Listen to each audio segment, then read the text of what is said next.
Antes de irmos para o vídeo, não se esqueça de se inscrever no canal e ativar as notificações.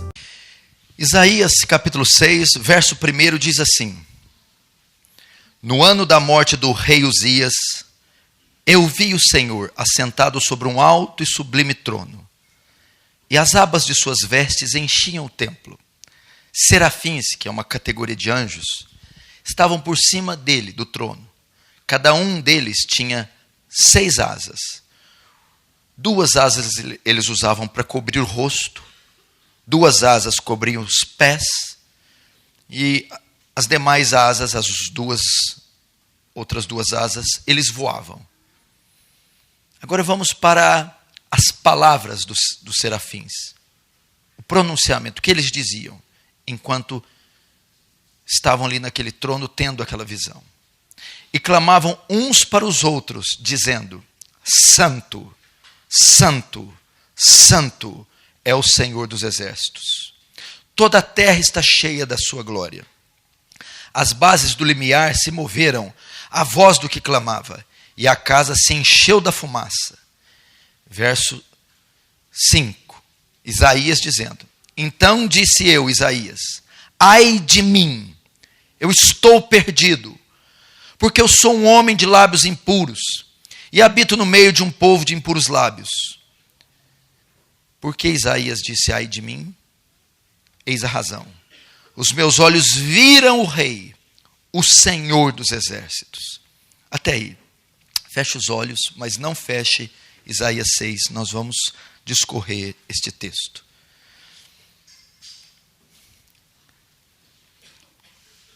Pai Santo, mais uma noite estamos diante do Senhor. Eu quero te agradecer por sua bondade, porque todos esses dias o Senhor tem nos visitado imerecidamente. Tem falado conosco imerecidamente. Tem tido, Deus, a prontidão e a paciência de comunicar a nós um pouco do seu ser. Para te ser sincero, eu estou surpreendido com o que o Senhor tem feito. E eu não sei se o Senhor vai fazer o mesmo essa noite. E eu não quero confiar na carne e nem no braço humano para que tal coisa seja feita. Deus, faz o que bem entender. Faz conforme o Senhor quiser fazer. Faz, Senhor, de maneira a receber glória, a nos conformar à imagem do seu Filho. Oh Deus, despeja da graça aqui mais uma vez. Despeja, Senhor. Em nome de Jesus que eu te peço. Amém e amém.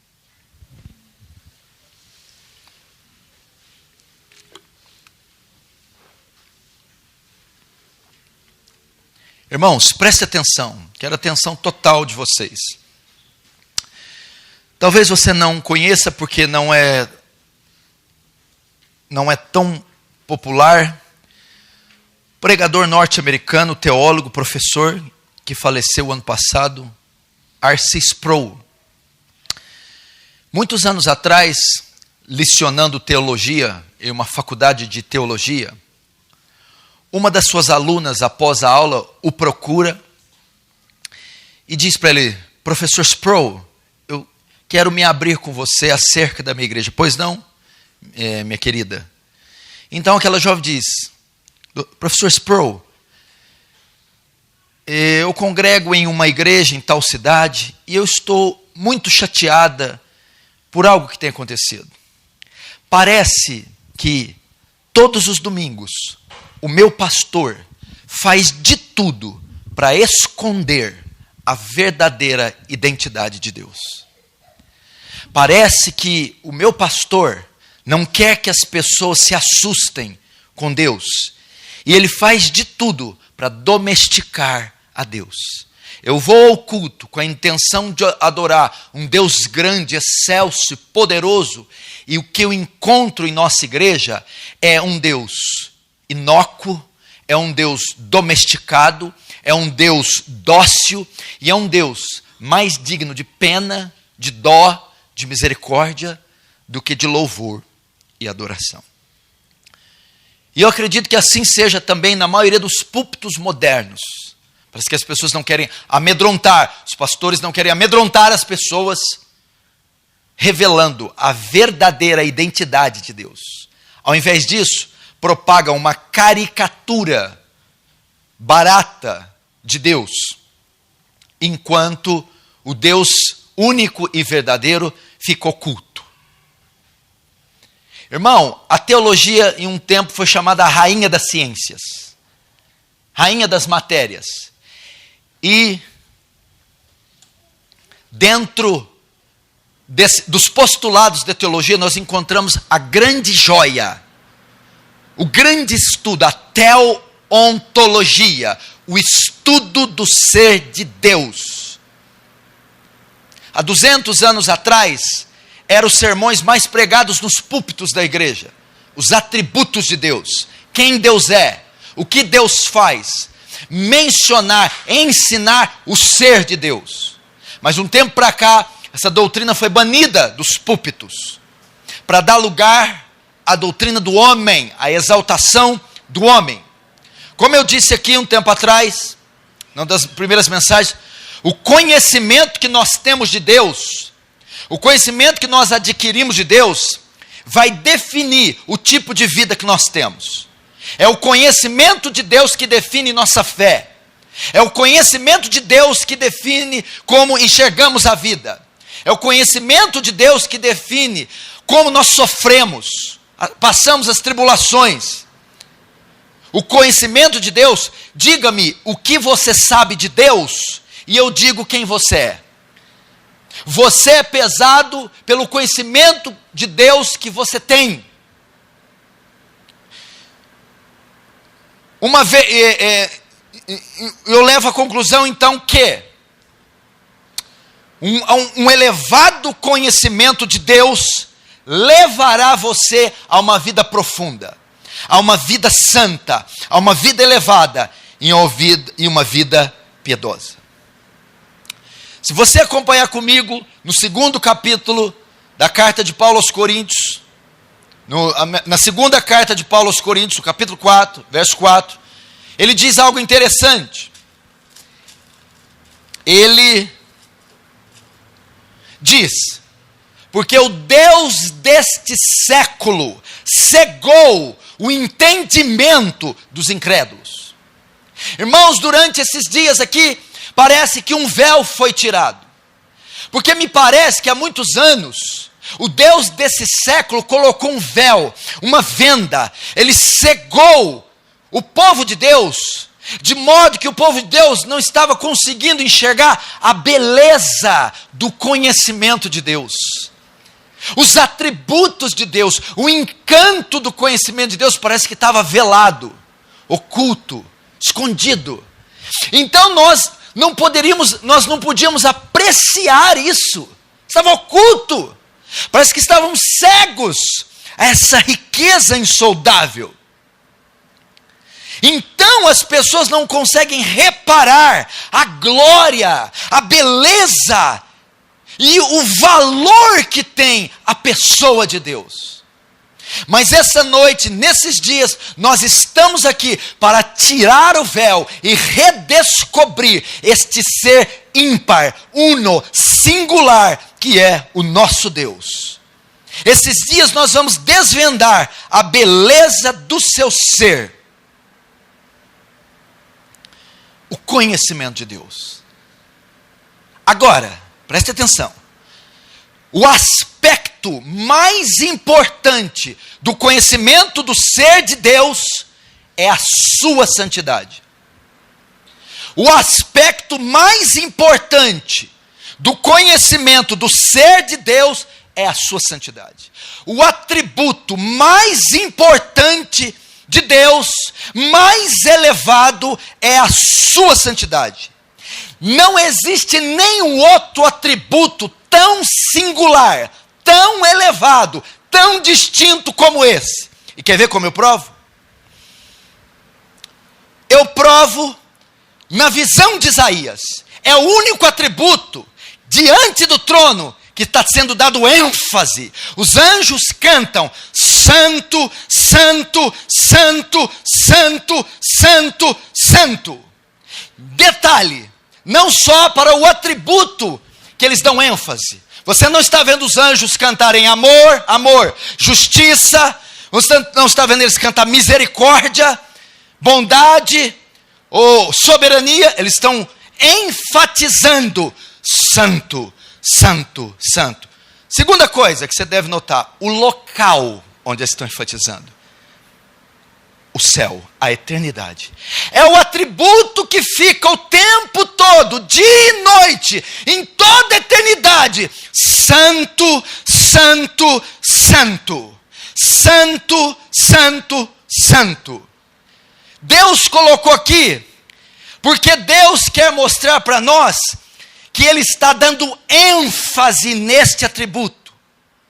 Para que nós voltemos os olhos e demos a importância, relevância, quando pararmos diante desse atributo. Porque é esse que Deus escolheu para ser ressoado pelos anjos por toda a eternidade. Sanctus, sanctus, sanctus. A santidade de Deus é o atributo que mais expressa o seu caráter. A santidade de Deus é o atributo que mais expressa a sua natureza, a sua essência. Não é que Deus possui santidade. Deus é santo. Para não ser santo, Ele tem que deixar de ser Deus. Um antigo puritano disse, a santidade de Deus não é um atributo. A santidade de Deus é o atributo. É o atributo dos atributos. Agora nós vamos aprender como o conhecimento deste atributo pode impactar radicalmente nossas vidas. Como o acesso a esses corredores sagrados, em especial a esse terreno que agora é perigoso, vamos discorrer da santidade de Deus. Como o conhecimento desse atributo pode afetar e transformar a sua vida, como está em Êxodo 34:8. Depois de Deus se revelar, Moisés foi ao chão. O que significa Deus ser santo? O que quer dizer a santidade de Deus? Ou o que quer dizer Deus ser santo? Essa palavra vem do hebraico kadosh. Santo, santidade, kadosh. E ela tem dois significados: cortado e separado.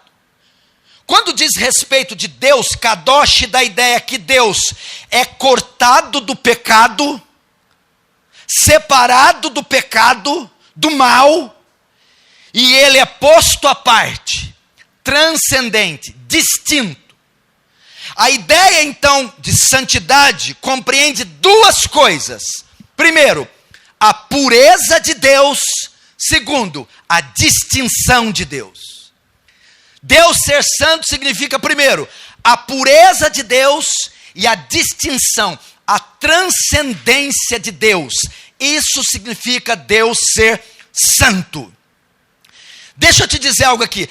Toda vez que você pensar em Deus, todas as vezes que você abrir o livro de Deus, todas as vezes que você dobrar o seu joelho e orar, todas as vezes que você subir em algum lugar para cantar, tenha sempre isso na sua mente: Deus é santo.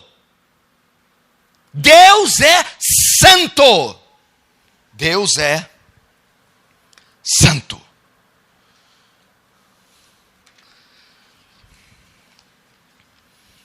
Vamos então para a primeira ideia de santidade, a pureza de Deus. O que significa a santidade de Deus? Fala da pureza de Deus. Significa que Deus é puro, sem pecado, sem mancha. Não há um detrito no seu caráter, não há uma ruga no seu ser. Não há um pecado. Deus não tem dolo. Santidade fala da impecabilidade de Deus. Deus não pode pecar. A ninguém mais você pode atribuir isso. Não há um ser que exista em toda a face do universo a quem você pode atribuir impecabilidade. Só Deus é impecável. Abacuque 1,13 diz: tu é tão puro de olhos que não pode contemplar o mal. Deus é santo. 1 João 5, Deus é luz, e nele não há trevas nenhumas. Deus é luz, Deus é puro. Fala da pureza de Deus. Deus é puro, completamente puro, intensamente puro. Não uma ruga, uma mancha, um detrito no seu ser. Deus é completamente impecável. É impossível que o Altíssimo peque ou perverta o juízo. Você tem ideia da santidade de Deus? É algo tão forte. Bastou quantos pecados para Deus banir Adão e Eva do Éden? Um só pecado. Um único pecado fez com que Deus banisse Adão e Eva do paraíso. Por quê? Porque Deus é santo. Agora, a santidade de Deus não implica só em Deus ser puro. Santidade também significa que Deus é moralmente perfeito. Primeiro, a pureza de Deus, a pureza. Segundo, a perfeição de Deus. Deus não tem falha.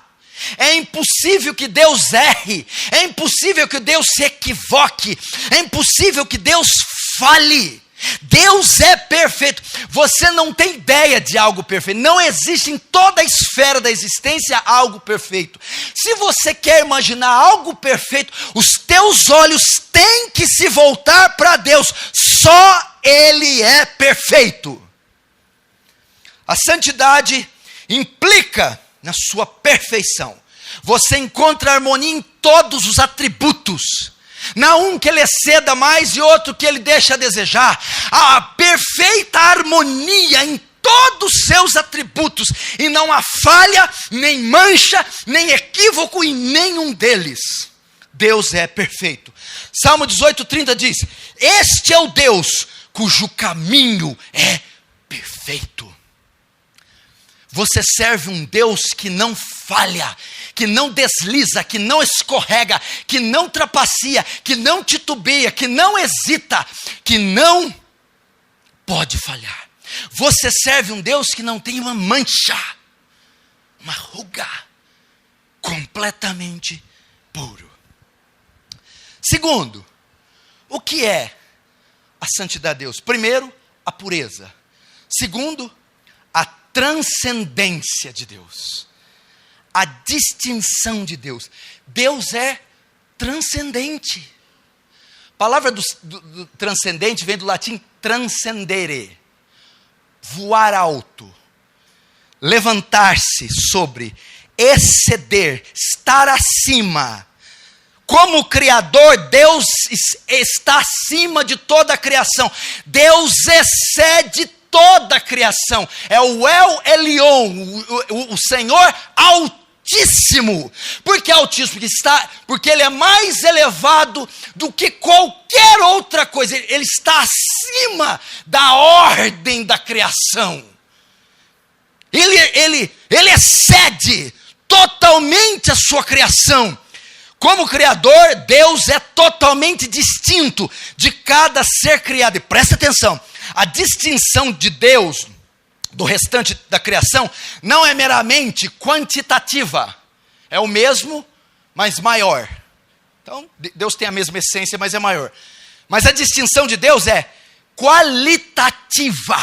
É maior e é em qualidade superior. Deus é distinto. Significa que Deus é incomum, invulgar, inigualável. A ideia de distinção, de transcendência é essa. Na categoria de Deus, só existe Ele. Ele não tem quem possa se comparar com Ele. Deus é distinto, meu irmão. Mesmo as criaturas mais perfeitas, vamos usar os serafins, são as criaturas mais perfeitas, lindas, graciosas, comparadas ao ser de Deus, são micróbios que rastejam dentro do esgoto, porque Deus é incomparável, transcende tudo que existe, é distinto de tudo que existe. Na categoria de Deus, Ele está só. Não há mais ninguém que possa se comparar com Ele. Isaías 40:18. A quem, pois, fareis semelhante a Deus? Ou com quem o comparareis? Você serve esse Deus. É o Deus que nós desejamos servir. Agora, isso foi a guisa de introdução. Vamos para o texto. Isaías, capítulo 6. Vamos começar com a confrontação. A cena se inicia com Isaías sendo confrontado com a santidade de Deus, que chocou a sua vida. Isaías, o texto começa, Isaías sendo confrontado com a santidade de Deus. O texto começa, no ano da morte do rei Uzias. Que ano foi esse? 739 a.C., 7 séculos atrás. O rei Uzias havia morrido. Ele reinou 52 anos em Jerusalém. O início do seu reinado foi bom, teve prosperidade, mas no final do seu reinado, Uzias pecou. Ele entrou no santuário e ele queimou incenso, e não era permitido para ele, somente o sacerdote poderia ir. Qual foi o pecado de Uzias? Ele não respeitou a santidade de Deus, pecou contra Deus. Nesse tempo a nação entra numa crise terrível, e Isaías vai ao templo em Jerusalém clamar ao Senhor. Diante dessa crise, ele vai buscar o Senhor. E lá dentro do templo, Isaías tem a visão dos céus e o trono de Deus. E Isaías é confrontado com a santidade de Deus. E ele diz assim, verso 1. No ano que morreu o rei Uzias, eu vi o Senhor. Eu vi o Senhor. Deus permitiu que Isaías o visse. Isaías mal sabia que estava prestes a ter uma experiência que marcaria toda a sua vida ali no templo. Que mais o texto diz? Eu vi o Senhor assentado sobre um alto e sublime trono, e as abas das suas vestes enchiam o templo. Notem, aonde Isaías vê Deus? Aonde foi que Isaías vê Deus? Aonde todo teólogo contemporâneo deveria vê-lo? Aonde todo pastor contemporâneo deveria vê-lo? Aonde toda a igreja moderna deveria vê-lo? No seu trono.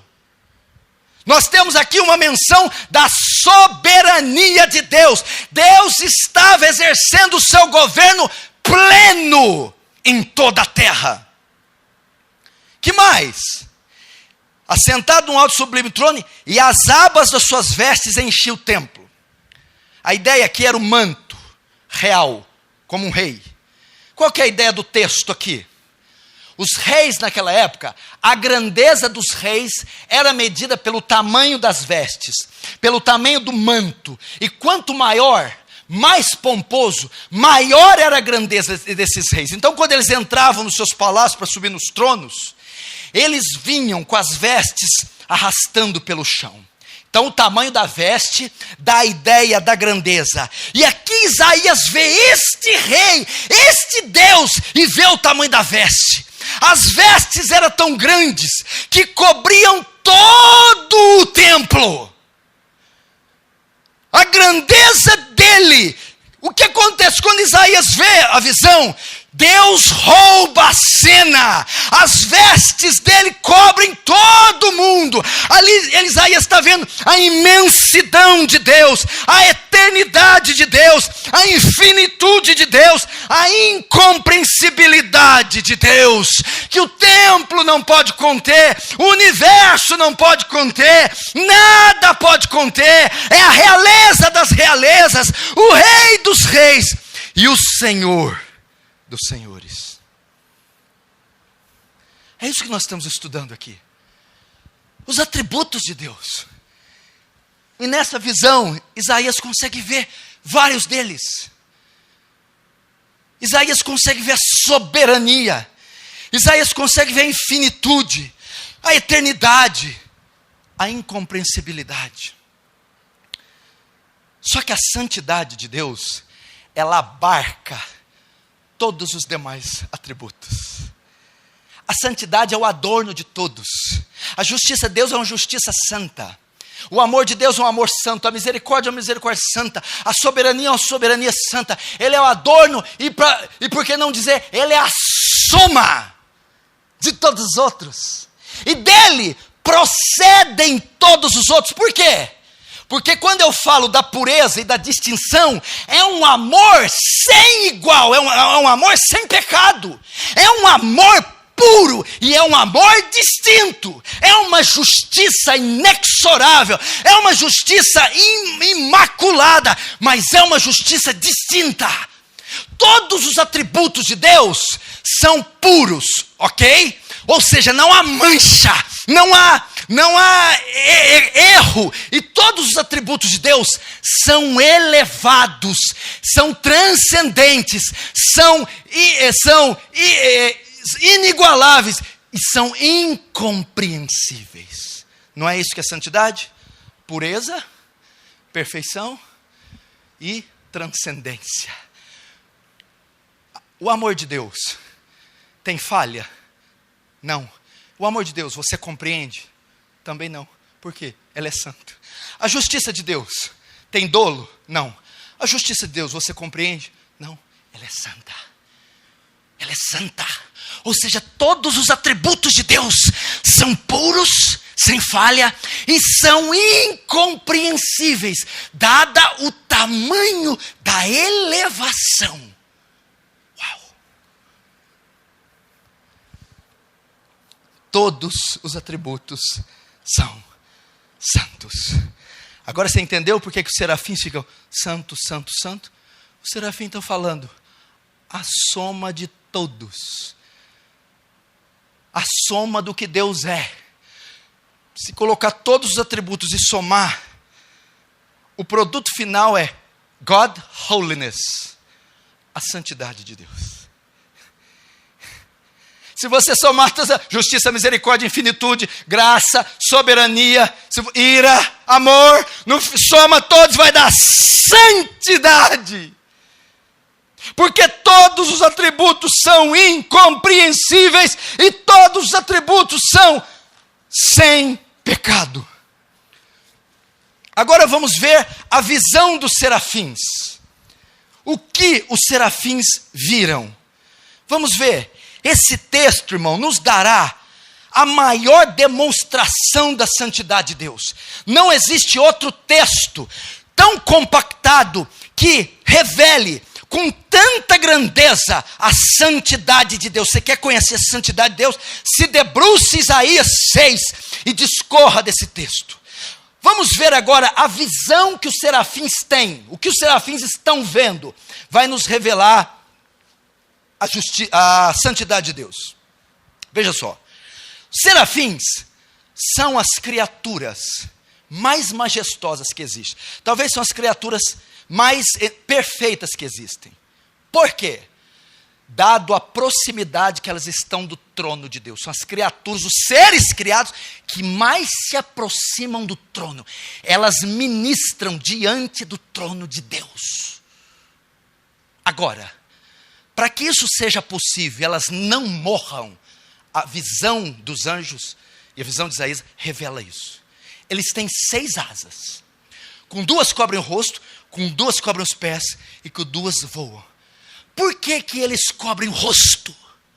Porque o trono que está ali, irmão, a glória que fulgura dali, a luz que emana dali, a radiação de santidade que sai dali, é tão intensa que eles não podem olhar.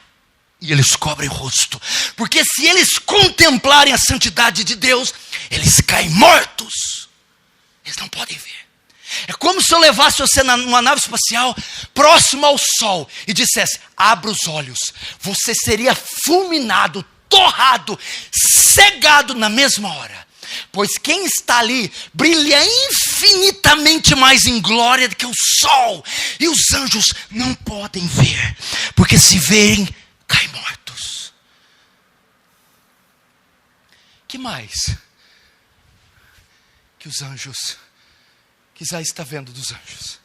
Com as outras duas asas eles cobrem os pés.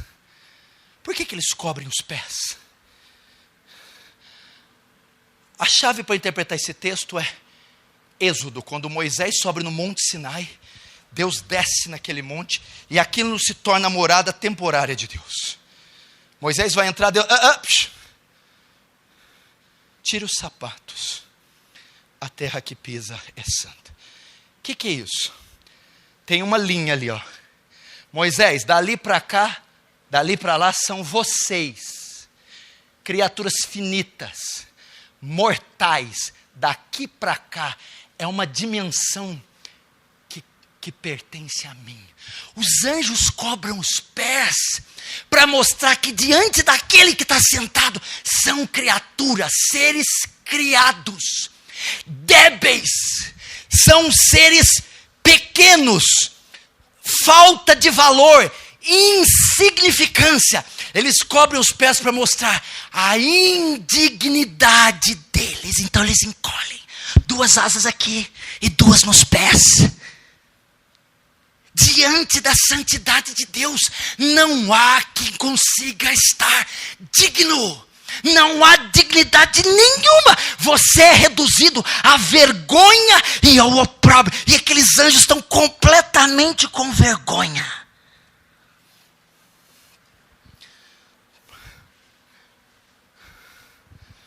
Por causa da santidade de Deus.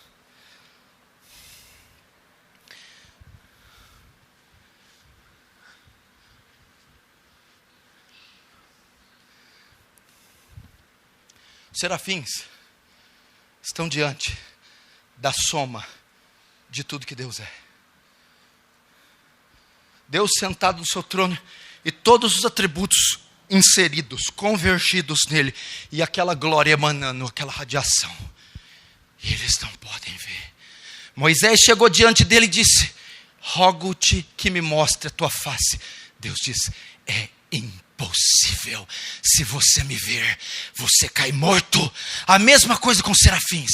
Irmãos, esta é a reação que os serafins têm diante de Deus, que Isaías está contemplando. Isso aí é o Deus Santo. E com duas asas eles voavam, mostram prontidão em servir a Deus. Você está começando a entender agora diante de quem você está? Diante de quem você faz suas orações? Quem é o dono desse livro? Quem é que manda nesse palco? Quem é que você professa fé? Primeiro, puro, impecável, sem ruga. Segundo, perfeito, sem uma falha moral. Terceiro, distinto, sem igual, transcendente. Esse é o nosso Deus. Agora, o que mais impressiona na visão de Isaías não é o gesto dos serafins, é a declaração dos serafins. O que mais espanta, e já é espantoso, a atitude dos serafins de cobrir o rosto e os pés. O que mais impressiona é a fala. É o chamado trisságio angelical. Verso 3. E clamavam uns para os outros, dizendo: Santo, Santo, Santo é o Senhor dos exércitos. Toda a terra está cheia da sua glória. O que é mais admirável não é a atitude, é a mensagem dos serafins, é a tripla repetição: Santo, Santo, Santo. Irmãos, isso aqui não está aqui em vão. Irmãos,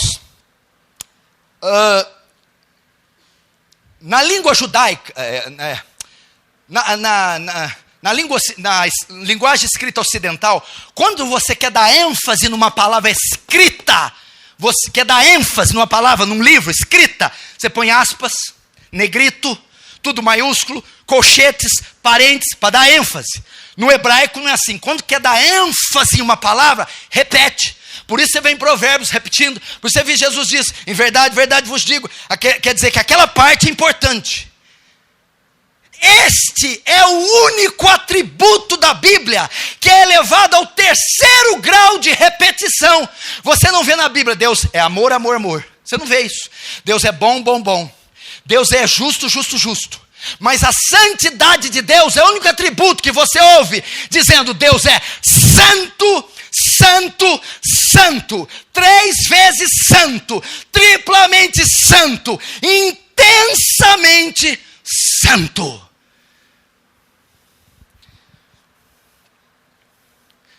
Deus quer dar ênfase. É o único atributo em toda a Escritura elevado ao 3º grau de repetição. O que é isso? O autor quer dar a ideia, e Deus que o inspirou, que a santidade de Deus, a santidade é uma dimensão que consome a própria essência do seu ser. Ele eleva esse atributo acima de qualquer outro. É a soma e a substância de tudo que Deus é. A composição de Deus, se eu posso usar essa palavra, a composição, a essência do ser de Deus é santa. Quando fala 3 vezes, fala da intensidade. Se falasse Deus é santo uma vez, Deus era só santo. Se falasse Deus é santo, santo 2 vezes, Ele é mais santo do que nós. Quando fala Deus é santo, santo, santo, fala que Ele é intensamente santo, coloca Ele num nível inatingível, inalcançável, onde só Ele é santo, como é santo.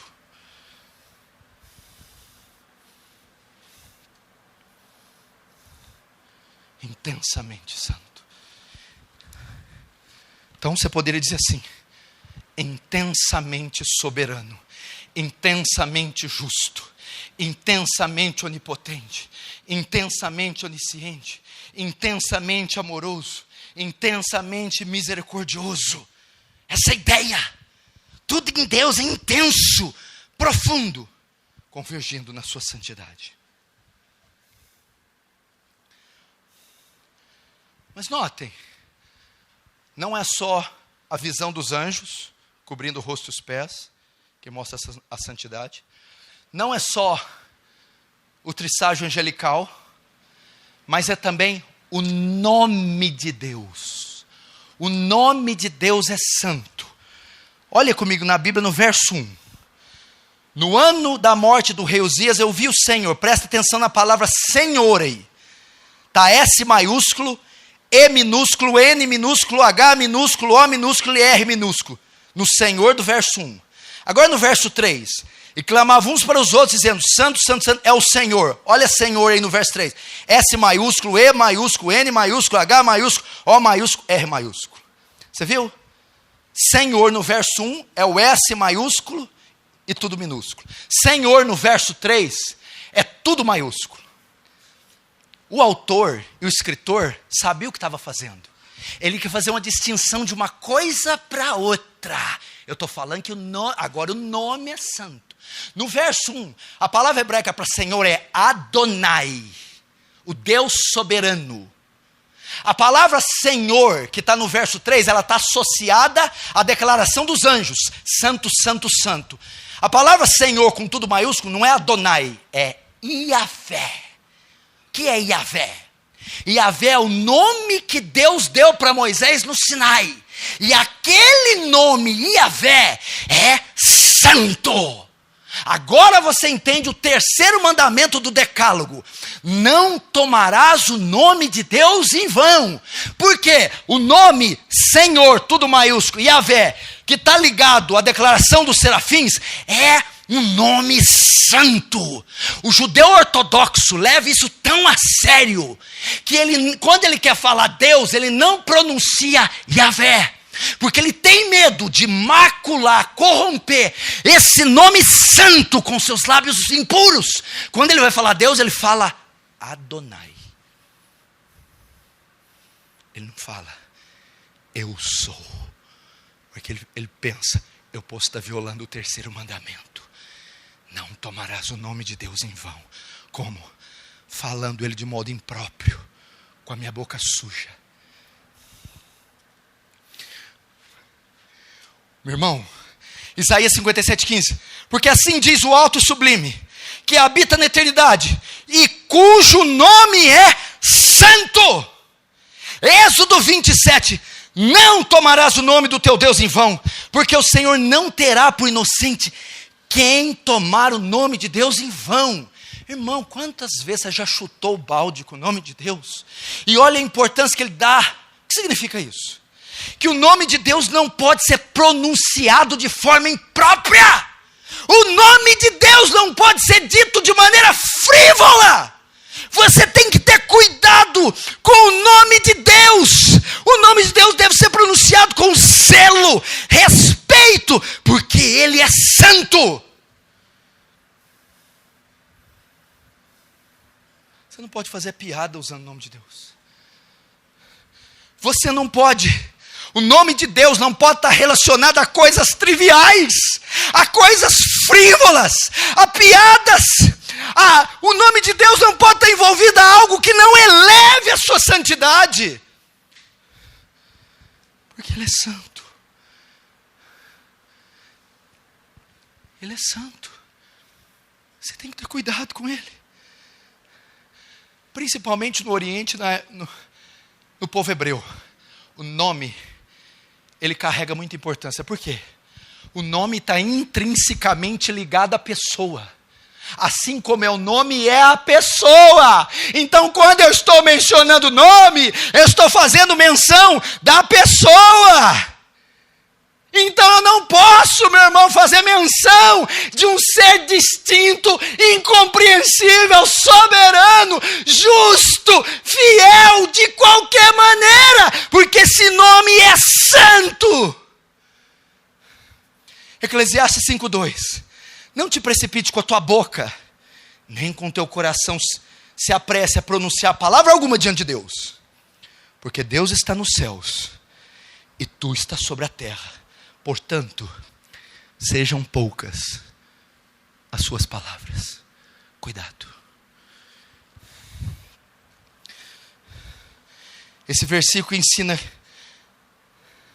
que você deve se preparar ao abrir a sua boca diante de Deus. A ideia aqui é assim, ó. Esse versículo significa: todas as vezes que você abrir a boca para pronunciar o nome de Deus, tenha cuidado, porque Ele é santo. Veja só, para você ter uma ideia, como isso é descuidado. Muitos anos atrás, um filho do diabo, chamado Armandinho, ele compôs uma música. Quando Deus me desenhou, Ele estava namorando. O que ele fez? Ele estava usando o nome de Deus, ensinando para uma geração inteira de jovens, caracterizando que Deus tem namorada, que Deus bota o boné para trás, que Deus é um cara muito louco. Blasfêmia!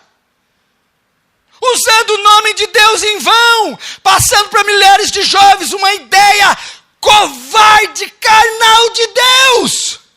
Xuxa, o cara lá de cima, ela se pronunciava diante de Deus assim. tratando Deus com ele, o cara lá de cima, não tendo zelo com o nome de Deus, cuidado com o nome de Deus, e passando para milhões de crianças a imagem de um Deus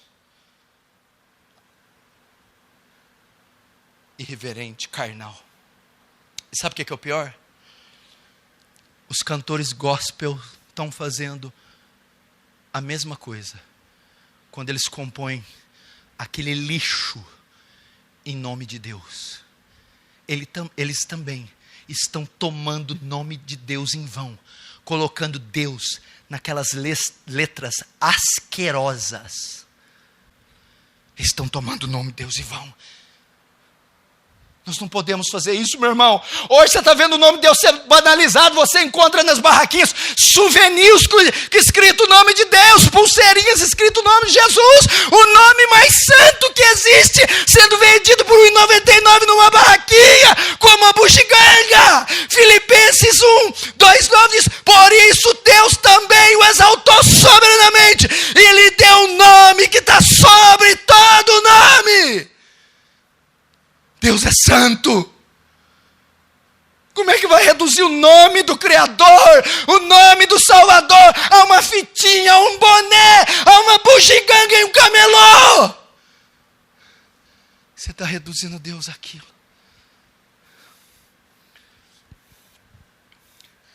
Vocês já viram o logotipo que tem no Defesa do Evangelho? Deus é e vários nomes. Não já viram? Fizeram: pastor, faz uma camisa dessa para vender. Eu falei: o quê? E eu vou contrariar o que eu estou pregando? Eu vou vender camisa com os nomes de Deus? Não. O nome de Deus não é feito para ser comercializado.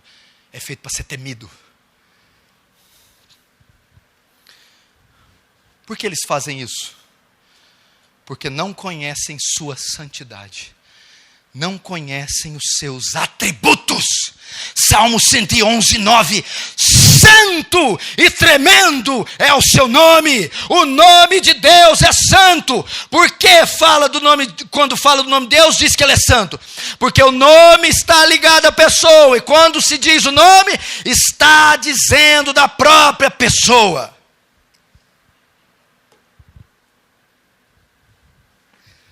Quantos estão entendendo? Diz amém. E agora? E o ministério e a santidade? Agora para os ministros, ou para os aspirantes de ministério. O ministério e a santidade. Vocês se lembram de 2 ministros de louvor no Antigo Testamento? Foram brincar com a santidade de Deus. Sabe quando Deus respondeu? Pena capital. Fulminou, matou. Levítico 10:1-3. E os filhos de Arão, Nadab e Abiú, escute, tomaram cada um o seu incensário. E colocaram neles fogo, e colocaram incenso sobre eles, e ofereceram fogo estranho perante o Senhor, que não lhes ordenara. Então saiu fogo diante do Senhor, e os consumiu, e morreram perante o Senhor. Agora qual foi a causa de Deus se matar? Escute! E disse Moisés a Arão, e isto é o que o Senhor falou, dizendo: mostrarei minha santidade através daqueles que se chegarem a mim, e serei glorificado diante de todo o povo. Porém Arão calou-se. Você quer que eu resumo o que Deus quis dizer aqui? Para esses 2 perversos, o historiador Flávio Joséfo diz que eles estavam bêbados. Não só ofereceram ervas estranhas, que era proibido, mas estavam bêbados. Subiram no altar e começaram a oferecer fogo estranho.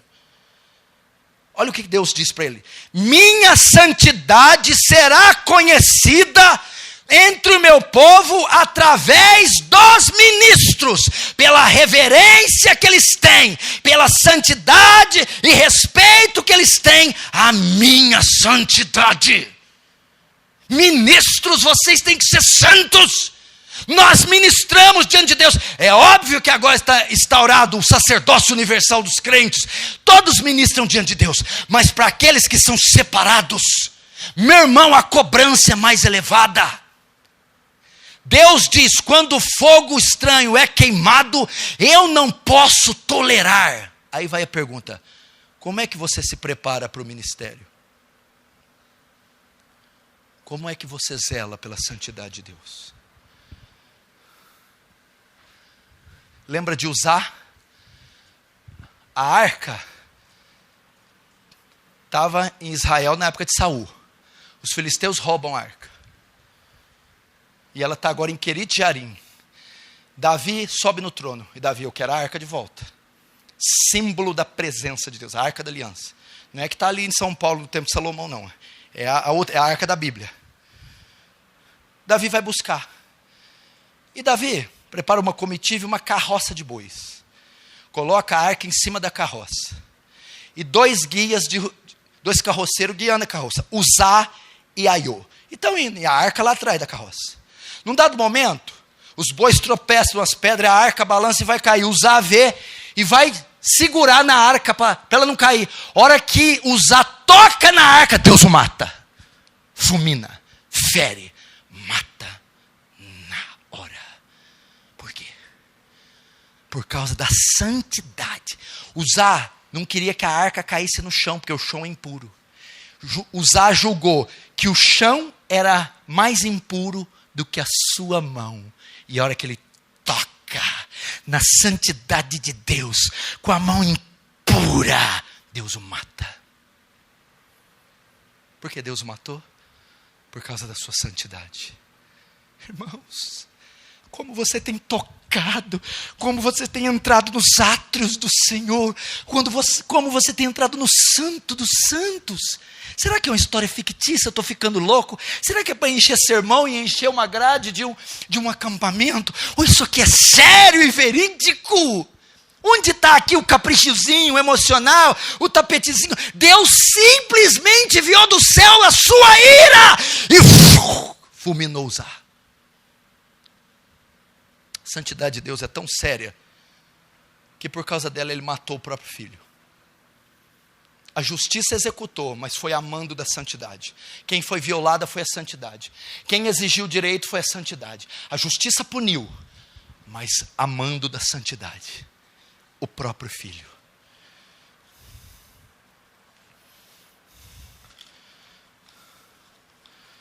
O sacrifício que você oferece para Deus é santo? Malaquias 1, 6, 8. Só escute, você vai entender. Malaquias 1, versos 6 e 8. A vós, ó sacerdotes, que desprezai o meu nome, e vós dizei, em que temos desprezado o seu nome? Ofereceis sobre o meu altar pão imundo, e dizeis, em que te havemos profanado? Nisto que dizeis, a mesa do Senhor é desprezível. Porque quando ofereceis animal cego para o sacrifício, isso não é mal. E quando ofereceis o coxo enfermo, isso não é mal. Ora, apresenta o teu governador, porventura terá agrado de ti, diz o Senhor dos Exércitos. Olha o sacrifício que eles estavam fazendo. Na lei de Moisés era ordenado quem fosse oferecer sacrifício, pegasse o melhor do rebanho, a ovelha mais gorda, limpa, não podia ter uma ruga, tinha que ser novinha, bonita, e colocar lá. Os cereais, tudo era do melhor. O que os sacerdotes aqui de Malaquias estavam fazendo? Pegavam o animal cego, não dava para o abate, não dava para comer, e jogava. Animal com sarna, coisa de segundo resto. E o Senhor está dizendo, vocês estão profanando a minha mesa, vocês não estão respeitando a minha santidade, oferecendo esse sacrifício imundo. Eu quero dizer, o que você tem oferecido para Deus durante a semana? Como você oferece seu corpo, seus olhos, sua mente, seu coração, suas orações? É o imundo? Você se prepara, você se separa, você se santifica e tem oferecido na mesa do Senhor um sacrifício suave?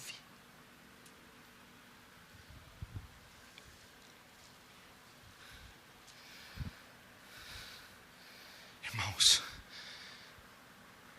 respeita a santidade de Deus. Um dia eu falei assim para um jovem, Deus é onipresente e Deus é onisciente. O que significa?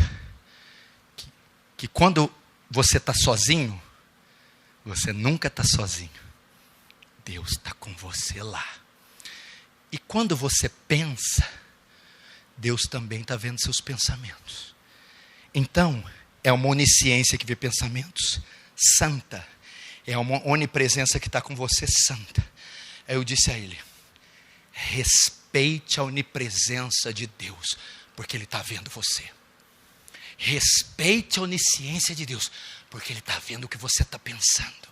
E essa onipresença e onisciência são santas. Santas. Agora, vamos ver a resposta de Isaías à santidade de Deus. A nossa resposta aos atributos de Deus. A nossa resposta ao ser de Deus. Primeiro, a matéria inanimada responde à santidade de Deus. Veja só, verso 4. E as bases do limiar se moveram à voz do que clamava, e a casa se encheu de fumaça. Duas matérias aqui, batentes, pilares e fumaça. Irmãos, diante da santidade de Deus, irmão, diante da glória que estava estampada, que estava repousada, manifestada, objetos inanimados tremeram, responderam, o chão, houve um abalo sísmico, e a fumaça, a Shekinah de Deus, encheu o templo. E é inacreditável que tem crentes que se ficam inertes diante da presença de Deus. A matéria inanimada reagiu, ela não se conteve, ela tremeu. Eu não disse ontem que Ele é soberano sobre a matéria inanimada? Granizo, árvores, água, fogo.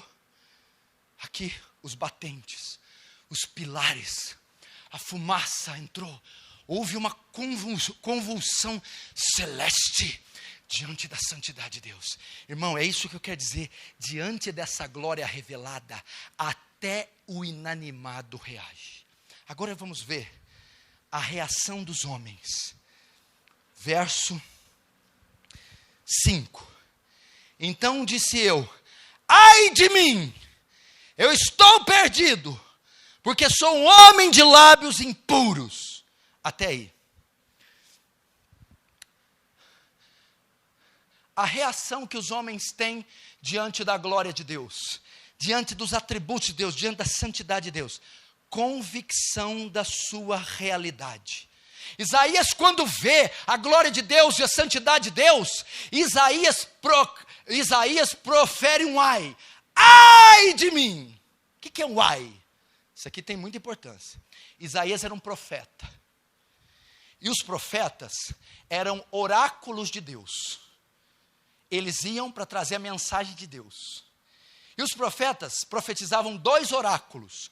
Um oráculo de bênção, que é o bem-aventurado. Quando Deus dizia através dos profetas, assim diz o Senhor, bem-aventurado és tu. É um oráculo de bênção. Deus está abençoando aquele lugar. E o segundo oráculo era o oráculo de maldição. É quando ele dizia, ai. Ele está lançando uma maldição sobre a nação. Você vai encontrar isso em Apocalipse, quando o anjo diz, ai, ai, ai dos moradores da terra, por causa da 5ª trombeta. Aqui, Isaías profere um oráculo de maldição contra si próprio. Ele diz, ai de mim, Isaías está dizendo, maldito seja eu. É isso que ele está dizendo. Maldito seja eu. Ele está dizendo aqui, eu sou digno de ser amaldiçoado. Meu irmão, Isaías estava começando agora a ver quem ele era e quem Deus era. Quando nós temos contato com a santidade de Deus, o nosso pecado é exposto e nós nos sentimos dignos de condenação. Veja só, ai de mim, estou perdido, porque eu sou um homem de lábios impuros. A ideia de Isaías é que aquilo que é o melhor de mim é corrupto. Isaías teve convicção dos pecados. Meu irmão, você nunca vai saber quem você é, enquanto você não souber quem Deus é. Quem Deus é. Convicção do pecado. E quando ele fala assim, ó, eu estou perdido, a ideia aqui do hebraico é assim, ó. Eu estou, a versão King James diz, eu estou desfeito. E a tradução mais profunda, eu estou desintegrado. O desintegrado aqui, a ideia que Isaías, pela sua descendência profética, era que ele era um dos homens mais íntegros de Israel.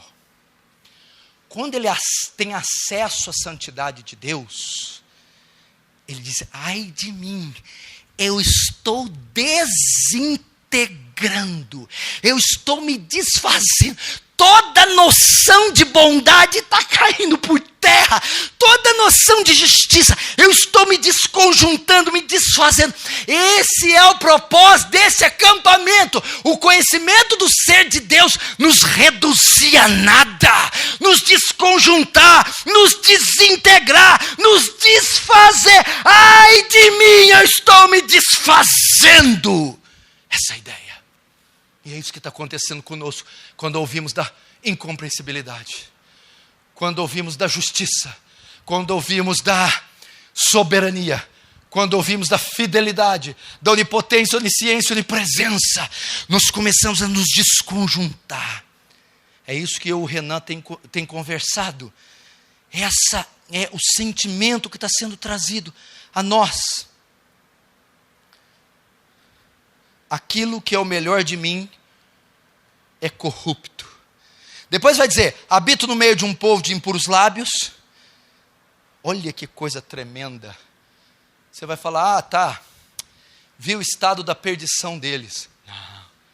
Olha isso aqui, presta atenção nesse tópico. Quantas vezes Isaías trafegava sobre aquele lugar? Ia, vinha. De repente, quando ele vê a santidade de Deus, aquilo ali eu não tinha percebido. E aquilo ali? E aquilo? E aquilo ali? Meu Deus! É exatamente o que esse encontro está promovendo.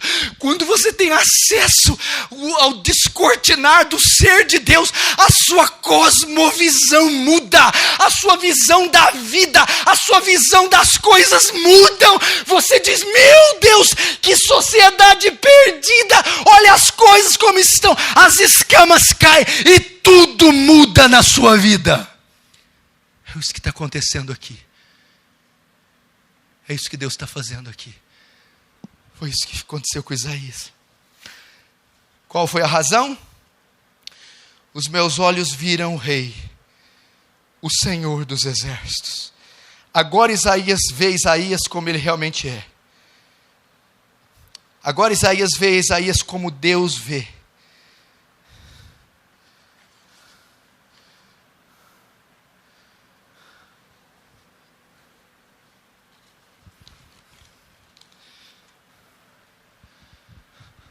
Estão entendendo, irmão?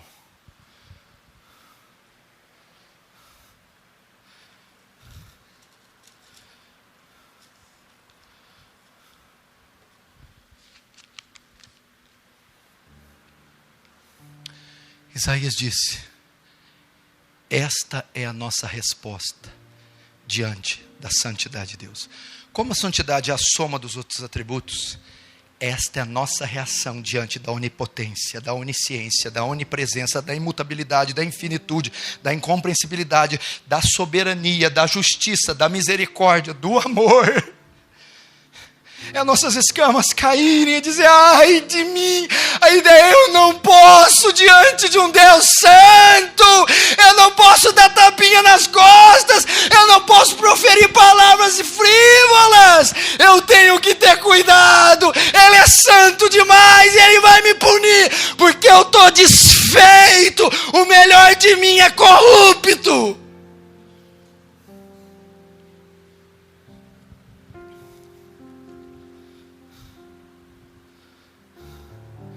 Porque somos uma geração triunfalista, porque somos uma geração arrogante, autossuficiente, porque nós não conhecemos a nossa miserabilidade.